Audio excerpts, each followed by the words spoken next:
오늘은 다윗이 인구조사했던 것을 통하여 하나님의 심판이 임했던 것을 성경은 기록해주고 있습니다.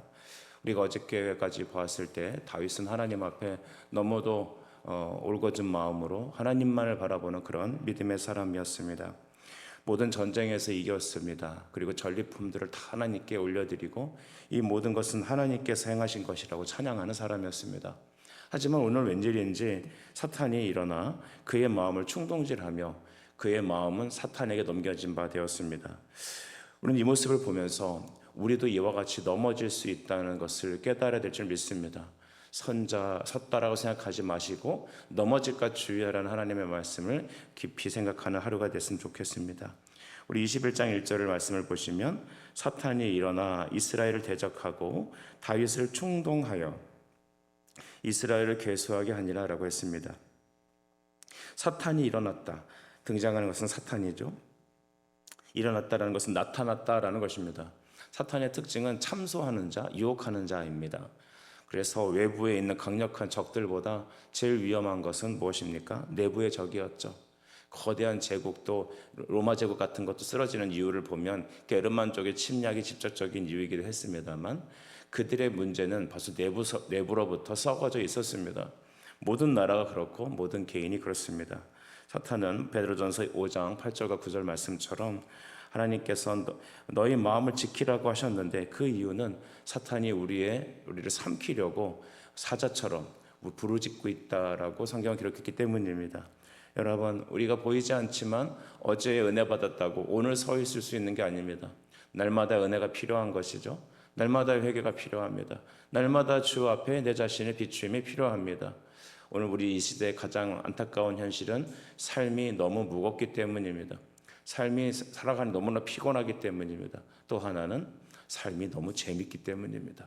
그래서 여러분, 얽매이기 쉬운 죄와 또 넘어지기 쉬운 것들을 벗어버리라는 우리 히브리서 말씀처럼 우리 하나님께 날마다 나아가는 영적 지혜가 있어야겠습니다. 사탄이 일어나 이스라엘을 대적하고 이 얘기를 들었을 때 다윗 한 사람만의 문제는 아니었던 겁니다. 전 이스라엘 사람들이 승리에 도취되어 있습니다. 평안하니까, 등 따뜻하고 배부르니까 하나님을 잊었습니다. 교회 안에서도 아무런 문제가 없을 수 있습니다. 똑같이 성가대하고 찬양팀 운영되고 예배는 늘 있고 항상 우리가 교회에서 문제될 것이 없었습니다. 하지만 누구나 다 알지 못하고 있는 상황 속에 내 자신은 알 수 있습니다. 나에게 기도가 사라져 있고 내게 복음의 감격이 없고 첫사랑의 믿음이 사라져가고 있을 때, 마치 신앙생활이 종교생활로 화석화되고 있을 때, 그때 우리에게 사탄은 나타날 것입니다. 그 사탄이 다윗에게 어떻게 했냐면 1절 중반절에 다윗을 충동질하였다라고 했습니다. 이 충동질하다는 동사가 바로 찌르다라는 의미가 있습니다. 즉 쑤셔댄 거죠. 우리가 보면 다윗이 특별히 사탄의 어떤 공격에 의해 사탄이 그를 미혹해서 멀쩡한 다윗을 갖다가 이렇게 넘어뜨린 게 아니에요. 다윗 마음 한 귀퉁이에 뭐가 있었습니까? 이런 교만이 사로잡고 있었습니다. 우리는 사람을 봤을 때, 야, 저 사람은 절대 그런 사람이 아니야. 저 사람은 정말 신실해. 저는 그 말을 믿지 않습니다. 신실한 사람 존재하지 않습니다. 우리가 다 여러분 똑같이 죄인이고 누구나 다 여러분 그런 범행을 저지를 수 있는 현장에 있는 겁니다. 우리 안에 다 여러분 악하고 우리 안에 다 히틀러 같은 악함이 있고 우리 안에 다 여러분 무솔리니 같은 독재적인 마음이 다 존재하는 겁니다. 그래서 누구를 탓하기 이전에 우리는 다윗과 같이 사탄의 여러분 찌름을 받을 수 있다는 사실을 깨달아야 되겠습니다. 그런데 기도와 말씀으로 우리 자신을 무장한다면 항상 하나님께서는 우리의 마음을 지킬 수 있는 은혜를 주실 겁니다. 그래서 매일 기도하고 매일 깨어서 주의 말씀을 대하지 않는다면 우리는 평안하고 또 쉼이 있고 또한 기쁨이 있는 그때에 사탄의 여러분 영적 도전에 놓이게 될 것입니다. 다윗도 무너졌습니다. 여러분도 무너질 것입니다. 그러나 하나님께서는 우리의 마음과 생각을 이 아침에 지켜주시길 원합니다. 그래서 다윗이 그 충동을 인하여 교만에 사로잡힌 이는 무엇입니까? 2절 말씀 보면 브엘세바로부터 단까지, 즉 이스라엘의 모든 국가에 있는 사람들을 다 계수하라, 인구 계수를 하여 보고하라고 명령을 내립니다. 왕의 명령이기에 다 따라야 합니다. 여러분, 당시에 다윗은 하나님 앞에 매우 순종적이었고 온 백성이 칭송하고 따르는 절대 군주 속에 있었습니다. 그러니까 누구도 다윗의 명을 어기지 않았죠. 우리 목사님이 하시고자 한다면 다 해야 돼. 여러분 그거 아닙니다. 여러분 그렇다고 무조건 안 하겠다고 버티라는 얘기도 아닙니다. 우리는 이것이 과연 하나님께서 기뻐하는 일인지를 우리는 스스로 점검할 필요가 있습니다. 요압은 그때 이렇게 말하죠. 3절입니다.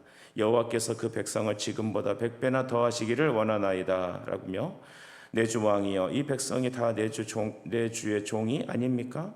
내 주께서 어찌하여 이 일을 명령하십니까? 어찌하여 이스라엘이 범죄하게 하시나이까 하나 했습니다. 왕이시여, 어떻게 이스라엘을 범죄하게 합니까? 요압은 충신이죠. 하나님의 말씀을 거하여 하나님의 뜻이 아닌 것을 분별하고 왕에게 간언을 합니다. 하지만 왕은 여러분 매우 단호합니다. 이 일을 빨리 재촉하기 위해서 뭔가 사로잡힌 사람 같습니다. 4절 말씀 보니까 왕의 명령이 요압을 재촉한지라, 서두르는 겁니다. 막 밀어붙이는 것이죠. 왕이 이렇게 밀어붙이면 당연히 재간이 없습니다. 이후 여러분, 이스라엘부터 이스라엘의 브엘세바부터 단까지 모든 지역의 사람들의 인구를 계수합니다. 인구를 계수하는 것은 여러분 어떤 의미가 있습니까? 그것은 군사력을 측정하는 도구로 쓰이기도 합니다. 내가 얼만큼 이 나라의 군주로서 나의 어떤 성과가 어떠냐라는 것을 여러분 반증하는 것이죠.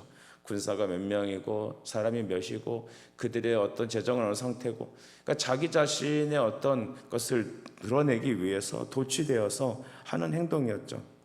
여러분 이것이 뭐 잘못됐겠습니까? 인구 조사하는 게 뭐 잘못됐습니까? 군사가 얼마인지 체크해 볼 수 있죠. 그렇죠? 하지만 여러분 이 안에는 어떤 죄가 있냐면 바로 하나님의 은혜를 떠난 자기 과시의 죄가 있습니다. 이것으로 인하여 다윗은 지금까지 하나님만 의지했던 그런 순전한 믿음의 사람이 아니라 자기 자신을 신뢰하는 사람으로 전향되기 시작합니다. 겉으로 봤을 때는 문제가 없을 수 있어요. 하지만 그 내면의 가장 중요한 심각한 죄는 하나님을 의존하지 않는 것입니다. 저는 우리 성도들이 여러 가지 시험을 당하거나 어려울 때 왜 일이 일어났는지 자세히 살펴볼 때가 있었습니다. 그 이유는 여러분 자기 자신을 돌아볼 때입니다. 자기 자신을 의지할 때입니다. 구주 예수 의지해야 되는데 자기를 의존하는 겁니다. 여러분 그것은 오늘 다윗의 이 범죄는 오늘 우리 안에 누구나도 일어나는 일이고, 그 작은 죄로 시작한 것은 결국 우리의 삶과 교회 공동체를 무너뜨릴 수도 있는 겁니다. 결국 왕의 이러한 잘못된 생각으로 인하여 그도 이스라엘의 계수를 하기 시작하였습니다. 그리고 나서 7절, 하나님은 이 일을 악하게 여기셔서 이스라엘을 치셨다고 합니다. 8절 말씀 보니까 다윗이 하나님께 아뢰되 내가 이 일을 행함으로 큰 죄를 범하였나이다. 다윗은 즉각적으로 이것이 하나님 앞에 큰 범죄였다라고 깨닫게 되었습니다. 그런 하나님께 이렇게 기도합니다. 간구하옵나니 종의 죄를 용서하여 주옵소서. 내가 심히 미련하게 행했나이다 하니라. 여러분 우리는 이렇게 보니 다윗이 하나님께 회개하고 나아갔으니까 하나님이 그래 용서해 줄게 하고 가볍게 이 일을 이제 정리해 주실 거라 생각을 합니다.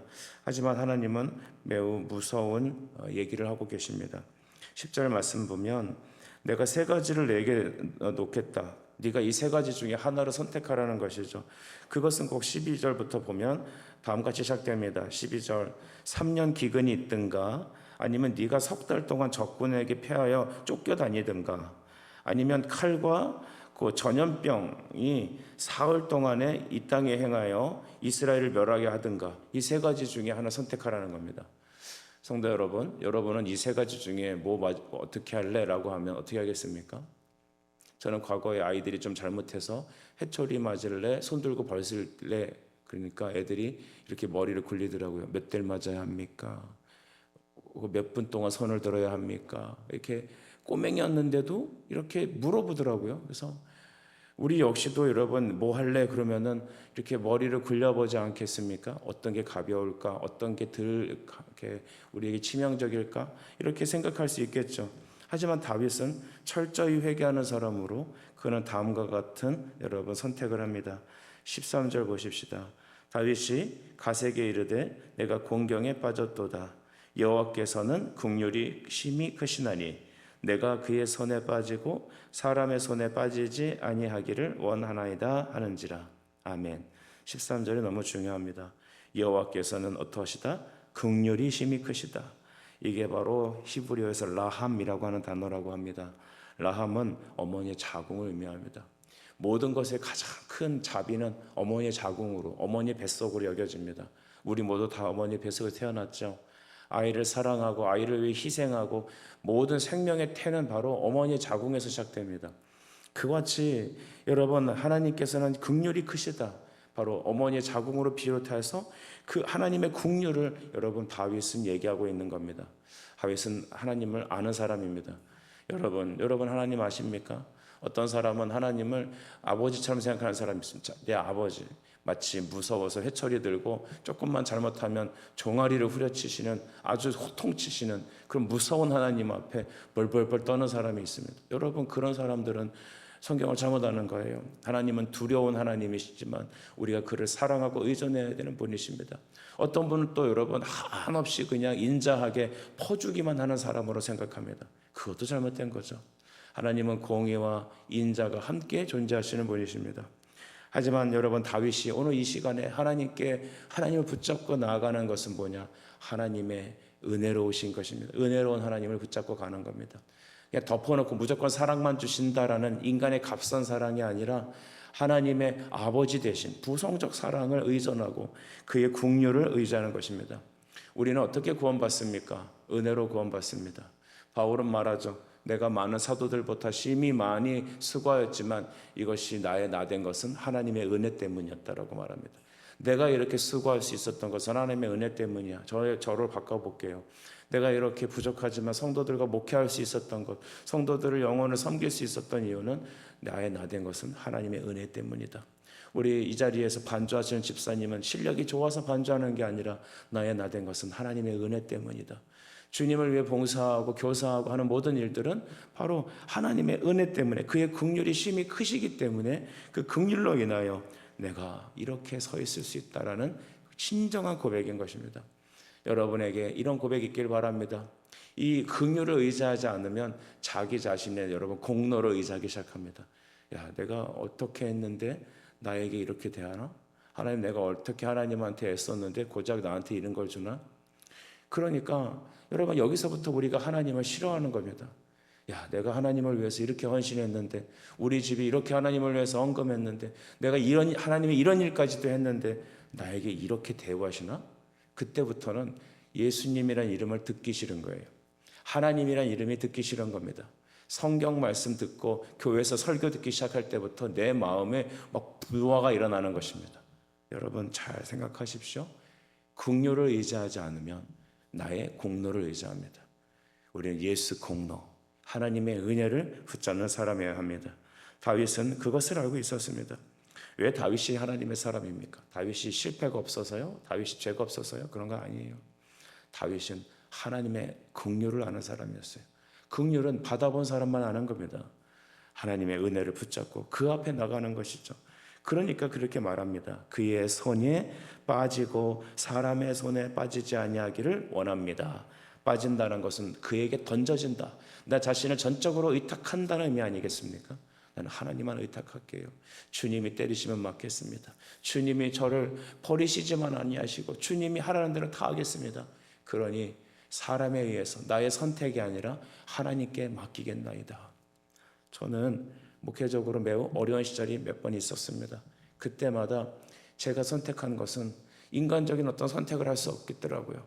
내가 이렇게 해야 되나 저렇게 해야 되나, 주변 사람들 물어보면 이렇게 해라 저렇게 해라 막 어드바이스 줘요. 근데 그것들이 다 내 상황과 맞지가 않아요.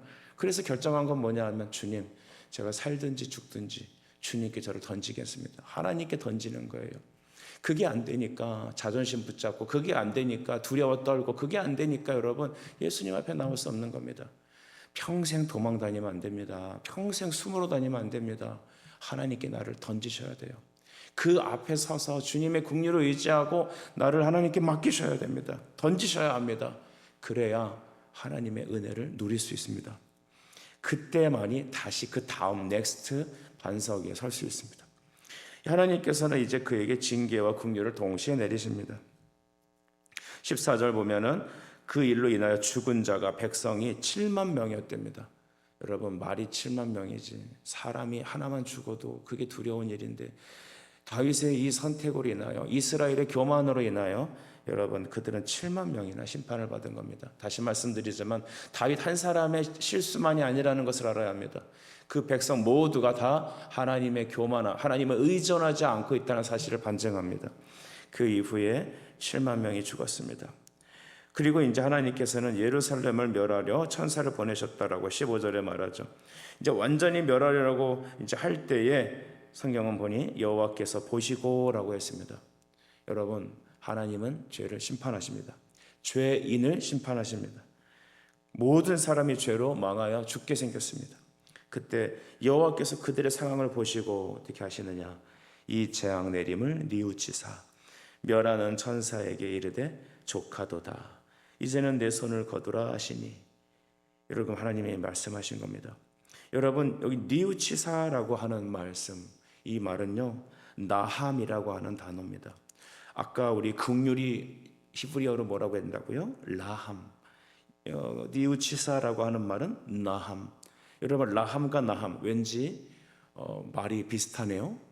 그러므로 하나님께서 우리의 죄를 완전히 멸하시지 아니하시고 우리를 불쌍히 여기시는 것은, 그들의 재앙 내림을 멈추시는 이유는 무엇 때문입니까?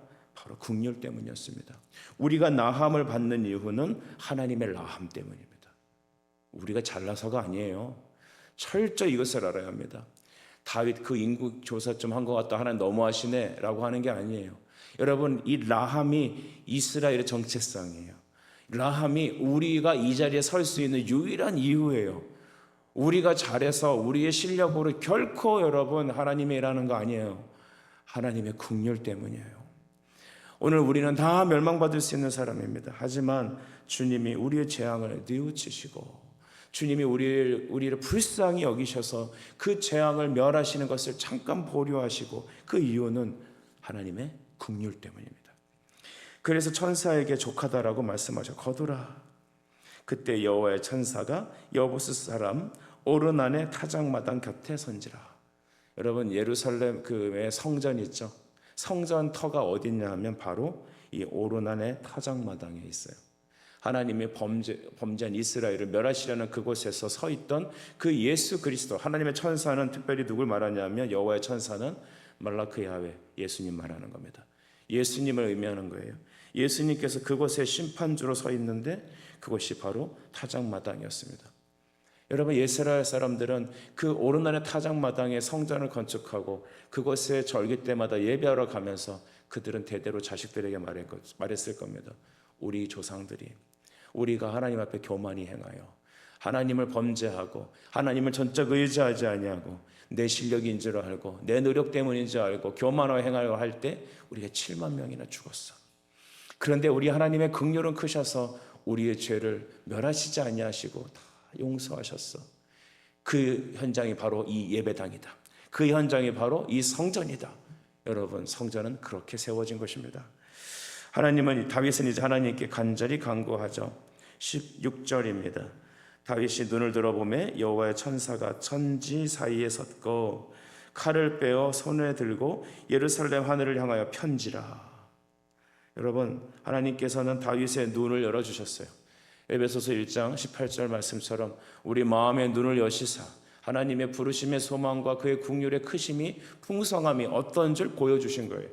하나님이 심판으로 이 땅을 다 멸하실 수 있지만 심판의 칼을 높이 빼들은 군대 장관의 예수님의 모습으로 그 가운데 서 계시는 모습을 이스라엘 사람들과 또 여러분 다윗의 눈에 보여주신 겁니다.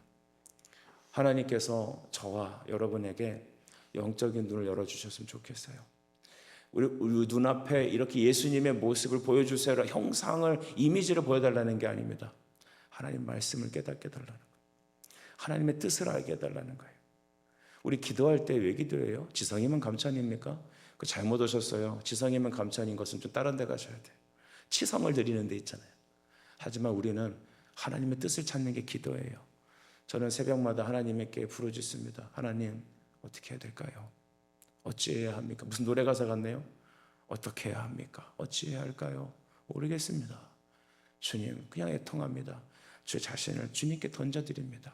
미련한 저를 깨닫게 하시고 저로 하여금 죄를 깨닫게 하시고 회개하게 하시고 주의 뜻을 알게 하시고 바뀌지 않는 사람들의 마음이 바뀌게 하시고 그들에게 찾아가셔서 하나님의 말씀의 뜻을 깨닫게 해달라고 저는 기도합니다. 하나님께서는 여러분 이제 예수 그리스도의 은혜를 보시고 여러분 그들에게 예수님을 보여주시는 겁니다. 그랬더니 장로들과 더불어 굵은 배를 입고 그들은 예수님 앞에 얼굴을 땅에 대고 엎드렸던 것입니다. 오직 구할 것은 국률밖에 없습니다. 여러분 17절 마지막 절 후반절에 보시면 다윗은 하나님께 이렇게 청합니다. 청하건대 나의 하나님 여호와여 주의 손으로 나와 내 아버지의 집을 치시고 주의 백성에게 재앙을 내리지 마옵소서 아니라. 이것을 다윗의 중보기도라고 말합니다. 여러분 우리가 흔히 다른 사람을 위해서 중보기도 합니다. 중보기도 사역, 중보기도자 이렇게 말을 하기도 합니다. 하지만 여러분 중보기도는 예수님의 사역이죠. 그러면 다윗의 기도는 무엇입니까? 다윗을 나랑 동일시해서는 안 돼요. 성경은 어떻게 해석해야 되냐면 구속사적으로 해석해야 돼요. 구속사, 하나님이 우리를 구원하시는 역사입니다. 이 세상의 역사와 다른 것은 하나님의 구원의 역사가 우리에게 있다는 것이죠. 다윗은 구속사의 한 방편으로 예수 그리스도의 중보자의 모습을 보이는 모형이 되었습니다. 그림자가 되었죠.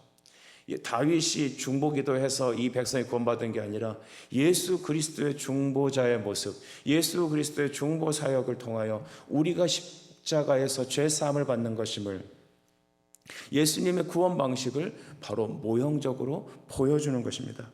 그래서 구역을 해석할 때는요, 이렇게 모형론적으로 봐야 될 부분들이 많이 있습니다.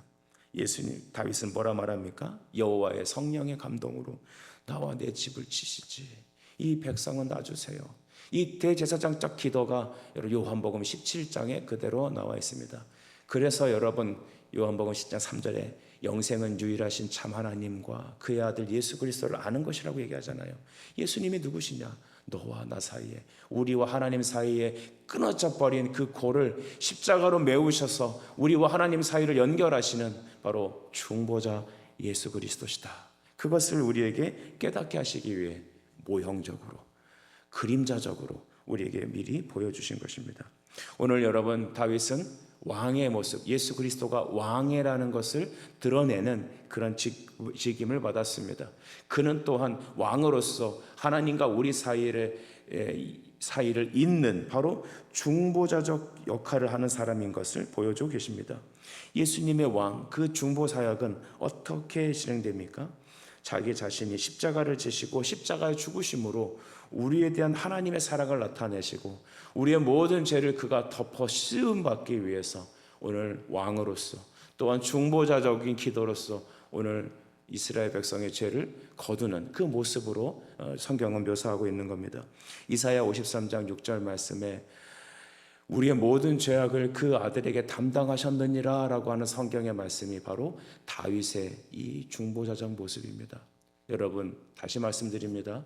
우리가 중보자가 아니라 예수님이 중보자이십니다. 다윗은 그 모습을 드러내시기 위해서 하나님께서 그에게 이와 같이 사용하신 것입니다. 오늘 우리는 이 모습을 보면서 다윗의 인구조사를 통하여 몇 가지 중요한 레슨을 받습니다. 우리 모두 다가 어저께의 승리, 어저께의 순종이 오늘의 승리와 순종으로 이어지지 않는다는 것. 그것은 오늘 우리 안에 다윗의 마음에 죄가 도사리고 있는데 사탄이 그것을 충동질하여 찔른 겁니다. 숨겨져 있는 그 죄를 찔러서 쑤셔서 빼내는 겁니다. 드러내는 거예요. 사탄의 역할이 그거예요. 그 역할에 놀아나지 않기 위해서 우리가 해야 될 일은 무엇일까요? 우리의 마음을 지키는 거예요. 우리의 마음을 지키는 것은 나의 결단에 있지 않아요. 하나님 앞에 엎드려야 돼요. 하나님의 말씀에 공급을 받아야 하죠. 기도와 말씀 외에 이런 이유는 없습니다. 기도 외에 다른 방법은 없습니다. 여러분, 그리고 우리가 죄악 가운데 다시 드러났을 때 우리가 나갈 수 있는 유일한 여러분 방식은, 붙잡을 수 있는 유일한 것은 나의 옛날의 공로도 아니고 나의 실력도 아닙니다. 바로 하나님께서 우리에게 주시는 긍휼, 우리의 죄를 돌이키시고 은혜 베푸시는 것은 유일하신 긍휼 때문입니다. 이 모든 것이 십자가에서 자기의 피를 흘려 우리 모든 사람의 죄를 대속하신 예수 그리스도의 중보 사역에 있습니다. 여러분, 그 중보자 예수를 바라보며 이 시간 하나님께 나아가십시오. 하나님이 여러분의 있는 죄악을 멈추시고 심판을 멈추시고 은혜 베푸시기를 원하시는데 그 이유는 하나님의 긍휼 때문입니다. 그 긍휼을 의지하여 이 시간 십자가로 나아가는 우리 모든 성도들이 되시길 간절히 바랍니다. 기도하겠습니다. 주님 은혜 감사합니다. 다윗의 인구조사를 통하여 하나님, 우리 역시 이와 같이 심판의 대상에 있다는 사실을 깨닫게 하옵소서. 우리가 좀 더 자자, 좀 더 늙자 하며 영적 가난이 게으름이 군병같이 몰려오는 이때에 하나님, 우리가 깨어서 하나님의 긍휼을 바라볼 수 있는 영적인 영안을 열어주시고 중보자 예수 그리스도의 십자가만을 붙잡고 걸어가는 이 아침이 되게 하여 주시옵소서. 예수님의 이름으로 기도드립니다. 아멘.